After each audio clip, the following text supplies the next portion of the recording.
Hello student, आज हम आपके साथ बहुत ही इम्पोर्टेंट थ्योरम डिस्कस करेंगे and that is BPT theorem. Exam के पॉइंट ऑफ व्यू से काफी इम्पोर्टेंट है और फाइनल एग्जाम में आने के पूरे पूरे चांसेस हैं। तो चलिए स्टार्ट करते हैं। इस थ्योरम में क्या है बेटा, हमारे पास कि कोई ट्राइंगल है एबीसी। सपोज हमारे पास कोई ट्राइंगल एबीसी है in which point D and E are on side A B and A C. जो हमारे पास side A B and A C है, इन दोनों साइडों पर हमारे पास दो पॉइंट है डी एंड ई, और वो इस तरह से है कि डी एंड ई को ज्वाइन करने वाली जो लाइन है वो थर्ड साइड के पैरेलल है। ये हमारे पास गिवन है।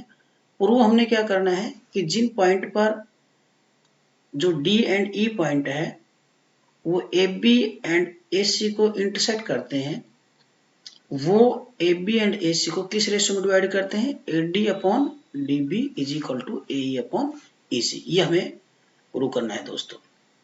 तो इसके लिए हम लोग क्या करेंगे, सबसे पहले एक कंस्ट्रक्शन करेंगे कि जो हमारे पास डी है यहाँ से एक परपेंडिकुलर ड्रॉ करेंगे ए पर, और सिमिलरली जो ई पॉइंट है यहाँ से हम परपेंडिकुलर ड्रॉ करेंगे ए डी पर। तो ये हमने यहाँ पे कंस्ट्रक्शन कर ली है। ओके, कंस्ट्रक्शन करने के बाद हमें क्या करना होगा कि जो ये वाली ट्राइंगल है ए डी, इसका एरिया और जो ये वाली ट्राइंगल है बी डी ई, इन दोनों ट्राइंगल के एरियाज का रेशो लेंगे।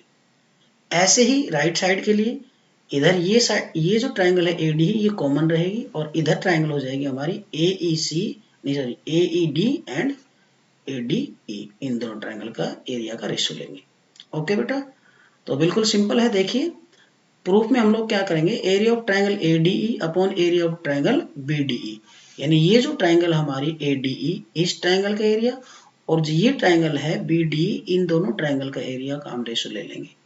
तो ADE जो ट्राइंगल है इसका एरिया कितना होगा, 1/2 इंटू बेस कितना है AD, और इंटू परपेंडिकुलर कितना है आपका ME, जो कि हमने कंस्ट्रक्शन से लिया है। ऐसे ही अपॉन में जो दूसरी वाली जो ट्राइंगल है BDE, इसका एरिया क्या होगा बेटा, 1/2 इंटू बेस कितना BD, और इंटू परपेंडिकुलर क्या लेंगे, परपेंडिकुलर हम लेंगे इसको आगे बढ़ाने पर जो ये परपेंडिकुलर है आपका ME, ये हम यहाँ पे परपेंडिकुलर लेंगे। ठीक है बेटा, तो यहाँ से ME से इससे ये आपका कैंसिल हो गया, ME से ME, और 1/2 से 1/2 आपका कैंसिल हो गया।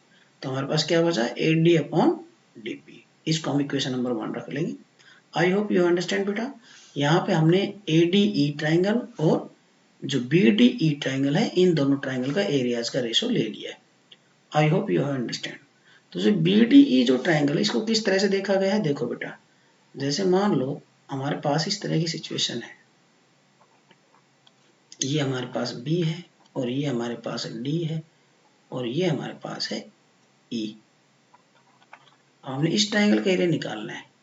ओके, तो आप क्या कीजिए कि E पॉइंट से यहाँ पे परपेंडिकुलर ड्रॉ कर लीजिए, जैसे यहाँ पे किया है तो ये M हो गया। हमने एरिया निकालना है इस ट्राइंगल का। इस ट्राइंगल का एरिया कैसे निकलेगा, 1/2 इंटू बेस तो हमारा BD है, बट परपेंडिकुलर हम ये लेंगे जो E पॉइंट है यहाँ से लेकर के, और जो BD को आगे बढ़ाने पर जो लाइन है इस पे जो परपेंडिकुलर डिस्टेंस है ME, इसको लेंगे। तो ये आपने ध्यान रखना है। तो यहाँ पे मैंने इसी को लिया है MP को। I hope you understand. ऐसे हम लोग सिमिलरली हम कैसे करेंगे, area of triangle ADE upon area of triangle ECD। तो AD अपॉन ECD या CED लिख लीजिए, वही की बात है, CED लिख दीजिए, ECD is equal to 1/2 into base कितना होगा इसमें ADE में, बेस हमारा AE हुआ, इंटू परपेंडिकुलर क्या हो गया बेटा DN। ऐसे डिनोमिनेटर में जो ट्राइंगल CED है इसका बेस कितना हुआ CE, 1/2 इंटू बेस CE या EC बोल लीजिए, इंटू परपेंडिकुलर कितना है, इसको आगे बढ़ाने पर जो DN है वो इसका परपेंडिकुलर हो जाएगा। तो यहाँ पे भी DN से DN आपका कैंसिल, ओके, और 1/2 से 1/2 आपका कैंसिल हो गया। तो यहाँ पे बेटा हमारे पास क्या बचा, AE upon EC। I hope you understand. इतना करने के बाद हमें क्या देखना है कि यहाँ पे हम लोग देखेंगे कि जो ये दोनों ट्राइंगल है, एक BDE और दूसरी जो ट्राइंगल है CED, ये दोनों ही ट्राइंगल सेम बेस पर है DE पर, and between same parallel DE and BC के बीच में। तो आपने 9th क्लास में एक थ्योरम पढ़ी होगी कि अगर आपके पास कोई दो ट्राइंगल सेम बेस पर हैं और बिटवीन सेम पैरेलल हैं तो उनके एरिया हमेशा इक्वल होगा। तो यहाँ पर जो BDE ट्राइंगल है एंड CED ट्राइंगल है, ये दोनों सेम बेस DE पर है और सेम पैरेलल्स के बीच में, तो इन दोनों का एरिया क्या होगा बेटा, इक्वल होगा। तो यहाँ पे आप थोड़ा सा गौर से देखेंगे तो आप ये पाएंगे कि जो लेफ्ट साइड है यहाँ पर, ये लेफ्ट साइड और ये वाली जो लेफ्ट साइड है, इन दोनों को ध्यान से देखिए, इन दोनों के नोमिनेटर में जो ट्राइंगल है वो तो सेम है, ADE एंड AED, मतलब इसको आप सेम ही कहेंगे। तो इन दोनों का एरिया दे दिया ऊपर नोमिनेटर में, बट डिनोमिनेटर में यहाँ है BDE और यहाँ पर है CED, और इन दोनों ही ट्राइंगल का एरिया इक्वल है। BDE एंड CED दोनों ट्राइंगल का एरिया इक्वल है।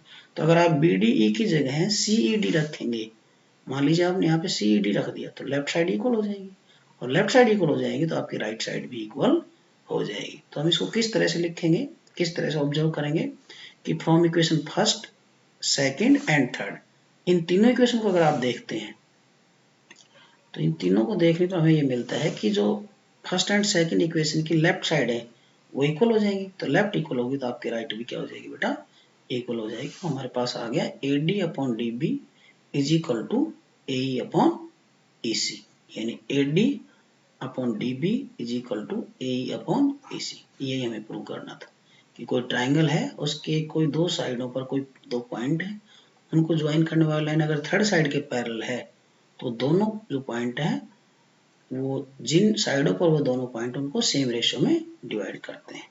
तो I hope you have understand बेटा।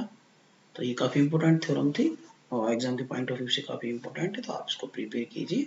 I hope you have understand it.